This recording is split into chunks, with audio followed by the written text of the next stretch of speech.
Good morning, boys and girls. Today, for reading, we're going to again be talking about main idea, and we're going to be finding the main idea in the book called A Bad Case of Stripes. Okay, so some of you might have read this book before, but that's okay. I want you to still follow along and listen with me as we read the story and then find the main idea and supporting detail for this book.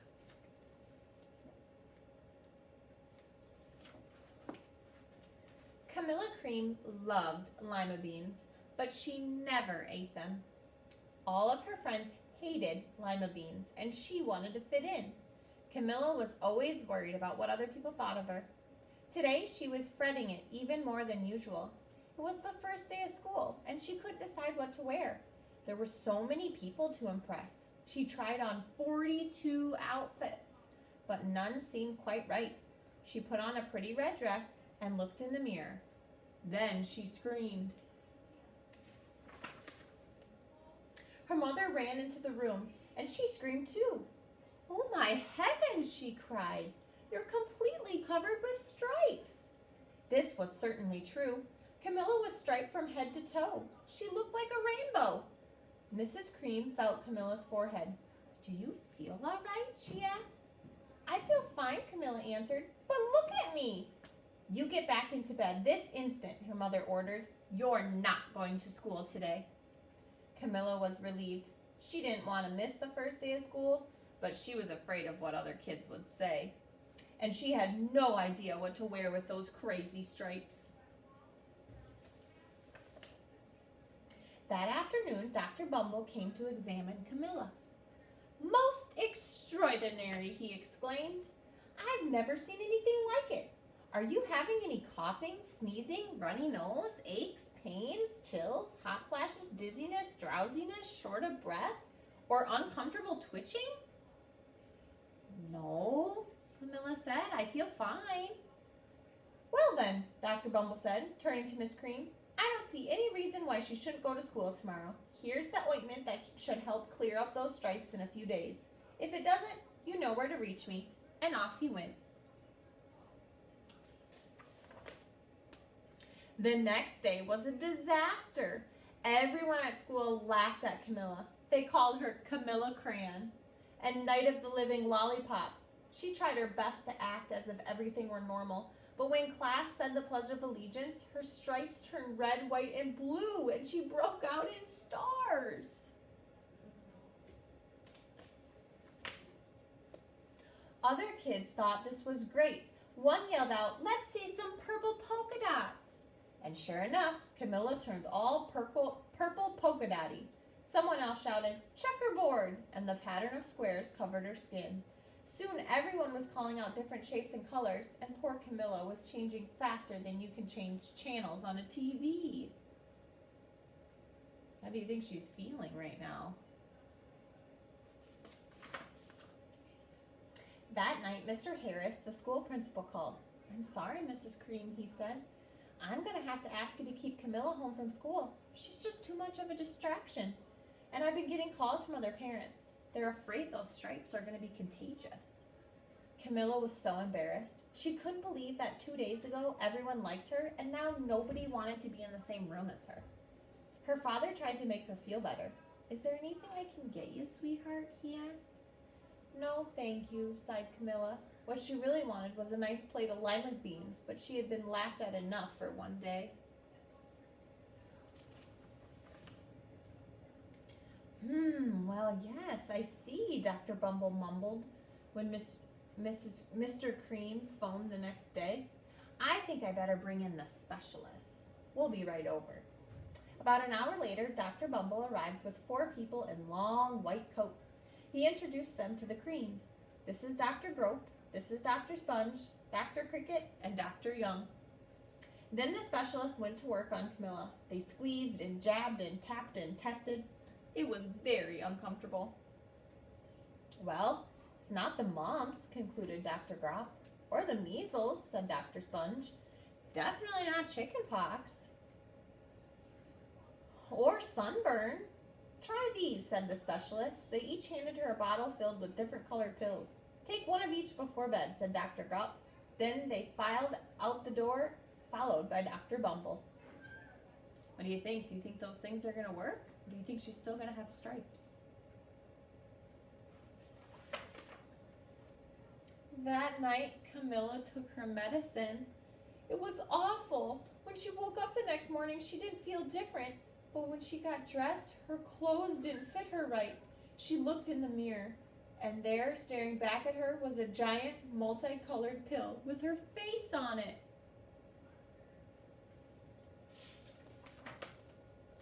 Dr. Bumble rushed over as soon as Mrs. Cream called, but this time, instead of the specialist, he brought in experts. Dr. Gord and Mr. Mellon were the finest scientific minds in the land. Once again, Camilla was poked, prodded, looked at, and listened to. Experts wrote down lots of numbers. Then they huddled together and whispered. Dr. Gord finally spoke. "It might be a virus," he announced. Suddenly, fuzzy little virus balls appeared all over Camilla. "Or possibly a form of bacteria," said Mr. Mellon. Out popped swiggly little bacteria tails. "Or it could be a fungus," added Dr. Gord. Instantly, Camilla was covered with different colored fungus.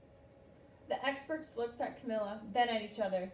"We need to go over these numbers again and back to the lab," Dr. Gord said. "We'll call you when we know something." But the experts didn't have a clue, much less a cure. By now, the TV news had found out about Camilla. Reporters from every channel were outside her house, telling the story of the bizarre case of the incredible changing kid. Soon, a huge crowd was camped out on the front lawn. The Creams were swamped with all kinds of remedies from psychologists, allergists, herbalists, nutritionalists, psychics, and an old medicine man, a guru, and even a veterinarian. Each so-called cure only added to poor Camilla's strange appearance. It was hard to even recognize her. She sprouted roots and berries and crystals and feathers and a long furry tail. But nothing worked. Look at poor Camilla. She's just full of everything. She can't even tell it's her anymore. One day, a woman called herself an environmental therapist claimed she could cure Camilla. "Close your eyes," she said. "Breathe deeply and become one with your room." "I wish you hadn't said that," Camilla groaned. Slowly, she started to melt into the walls of her room. Her bed became her mouth, and her nose was a dresser, and 2 paintings were her eyes. The therapist screamed and ran from the house. "What are we going to do?" cried Mrs. Cream. "It just keeps getting worse and worse." She began to sob. Poor Camilla. At that moment, Mr. Cream heard a quiet little knock at the front door. He opened it, and there stood an old woman who was just as plump and sweet as a strawberry. "Excuse me," she said brightly, "but I think I can help." What do you think? Do you think she's going to help out this time? Who knows? She went into Camilla's room and looked around. "My goodness," she said with a shake of her head. "What we have here is a bad case of stripes. One of the worst I've ever seen." She pulled a container of small green beans from her bag. "Here," she said, "this might do the trick." "Are those magic beans?" asked Mrs. Cream. "Oh my, no," replied the kind old woman. "There's no such thing. These are just plain old lima beans. I bet you like some, wouldn't you?" she asked Camilla. Camilla wanted a big, heaping plate full of lima beans more than just about anything, but she was still afraid to admit it. "Yuck," she said. "No one likes lima beans, especially me." "Oh dear," the old woman said sadly. "I guess I was wrong about you." She put the beans back in her bag and started towards the door. Camilla watched the old woman walk away. Those beans would taste so good, and being laughed at for eating them was nothing compared to what she'd been going through. She finally couldn't stand it. "Wait!" she cried. "The truth is, I really do love lima beans." "I thought so," said the old woman with a smile. She took a handful of beans and popped them into Camilla's mouth. "Mmm," said Camilla. Suddenly, the branches, feathers, squiggly tails began to disappear. Then the whole room swirled around. When it stopped, there stood Camilla, and everything was back to normal. "I'm cured!" she shouted. "Yes," said the old woman. "I knew the real you was in there somewhere." She patted Camilla on the head. Then she went outside and vanished into the crowd. Afterward, Camilla wasn't quite the same. Some of the kids at school said she was weird, but she didn't care a bit. She ate all the lima beans she wanted, and she never even had a touch of the stripes again. The end. Wasn't that such a great book? All right, so now we're going to talk about finding them. Okay, so now we have to find the main idea of A Bad Case of Stripes. So what was this book mostly about? So if we think back to our poster, we have to be thinking about what was the most important idea, what was this text mostly about? So what was A Bad Case of Stripes mostly about? Well, the title gives us a pretty good clue, A Bad Case of Stripes. So did Camilla get a bad case of stripes? Yeah, so that is the main idea. So I'm going to go ahead and I'm going to write that for our main idea. So our main idea is Camilla got a bad case of stripes.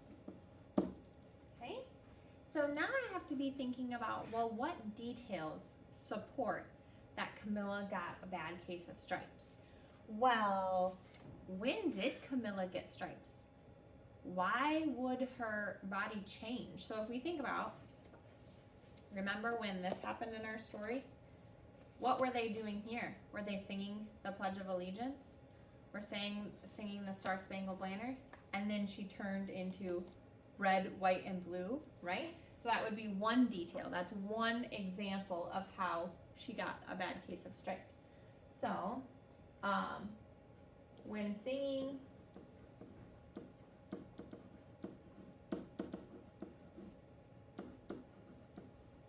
the Star Spangled Banner, my marker's off. She turned red, white, and blue.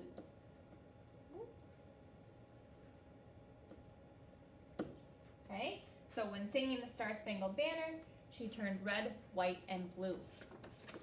Another example in our story is, do you remember when kids would call out different patterns or different things and she would just change colors, right?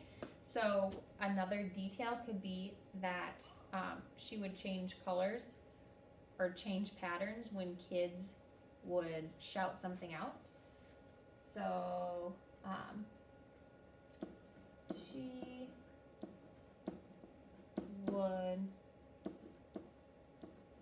change colors when kids